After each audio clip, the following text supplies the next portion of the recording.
Avec mon mari, on a regardé ce gilet. Le capitaine nous a dit que la personne qui le portait ne devait plus être de ce monde. Ça fait tilt dans nos cœurs. Une centaine de clandestins s'y entassent les uns sur les autres. Il règne une odeur insoutenable et la chaleur est suffocante. Il n'y a aucun souffle d'air.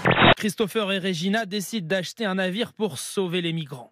Ce couple italo-américain ayant fait fortune dans les assurances aurait dépensé 8 millions d'euros pour le bateau, l'équipage et 2 drones équipés de caméras infrarouges. Ce qui se passe d'abord est une honte. Je pense que laisser les gens mourir en mer est une abomination. Je pense que l'Europe tourne le dos, même pas à ses valeurs, à elle-même. Nous entrons dans le centre de Mineo. De petites maisons colorées, un air de club de vacances. L'Europe me fait honte par son inaction, par cette espèce de ce qui est devenu un spectacle. Des cours d'italien, une infirmerie, des terrains de sport. Mineo est une exception parmi les centres d'accueil italiens.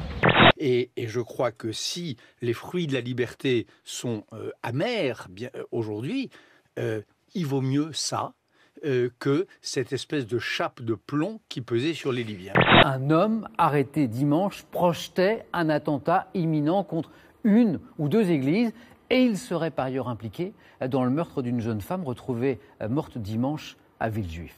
L'attaque a été déjouée presque par hasard.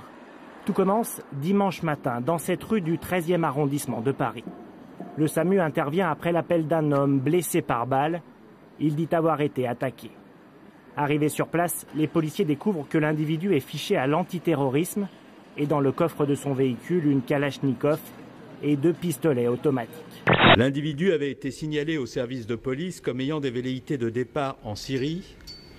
Des vérifications sur l'environnement de cet étudiant en informatique de 24 ans avaient été effectuées à 2 reprises, en 2014 et 2015, sans révéler d'éléments susceptibles de justifier l'ouverture d'une enquête judiciaire. Alors vous l'avez compris, ce n'est pas le profil de l'ancien délinquant reconverti dans un islam radical, donc il n'avait pas l'habitude de manier les armes. C'est ce qui explique peut-être cet incroyable scénario où par maladresse, il se tire une balle en pleine jambe. C'est donc peut-être, probablement, un coup du sort qui a empêché cet attentat.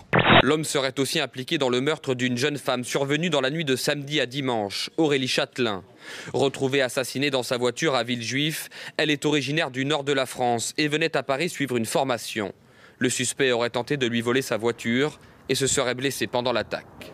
Notre pays, comme d'autres, encore ces dernières semaines, fait face à une menace terroriste sans équivalent dans le passé par sa nature et son ampleur.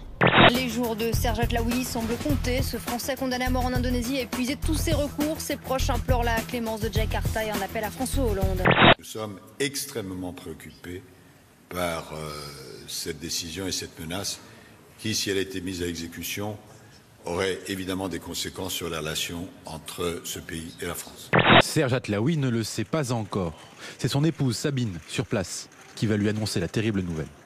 C'est plus que difficile. Je suis anéantie de cette procédure. Mon mari doit m'appeler demain de la cabine téléphonique, je pense. Malheureusement, c'est ainsi que je vais devoir lui apprendre cette nouvelle. Marine Le Pen s'est rendue au gala du magazine Time à New York. Le Time l'a désignée comme l'une des 100 personnalités les plus influentes du monde. Dans le même classement figurent Barack Obama, Vladimir Poutine, mais aussi le Premier ministre grec, Alexis Tsipras, ou encore le dirigeant de la Corée du Nord, Kim Jong-un. Paris Match, regardez, a profité de ce déplacement et notamment d'une visite à la Statue de la Liberté pour rencontrer la patronne du Front National qui se lâche sur son père. Je lui ai posé ma démission il y a 10 ans déjà, dit-elle, à cause d'une interview d'Henri Varol. Et comme je suis la seule représentante politique de la France ce soir, je trouve qu'il était de bon ton que je sois présente. C'est pas une question de fierté, c'est la reconnaissance, je pense, d'un mouvement politique important qui monte. C'est la reconnaissance d'une dynamique. Elle raconte qu'elle a complètement coupé les ponts avec son père. Certes, elle a pris de ses nouvelles tous les jours pendant son hospitalisation, mais rien de plus. Pour Marine Le Pen, son père, qu'elle n'appelle d'ailleurs que par son nom, est aigri. Il a, dit-elle, du mal à accepter le fait que je puisse avoir une légitimité en dehors de lui. Il ne se reconnaît pas dans son parti et c'est ça qui est dur. If you could use this influence for a specific cause or organization, what would you use it for?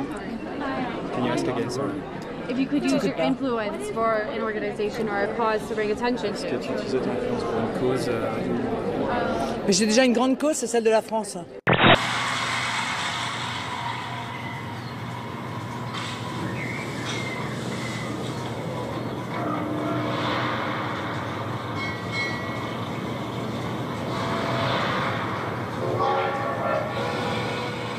Sans traducteur, regardez. Is there anyone you're excited to see here today? Parce que l'existence de la France telle qu'elle est, c'est non seulement bon pour la France, mais c'est bon pour le monde.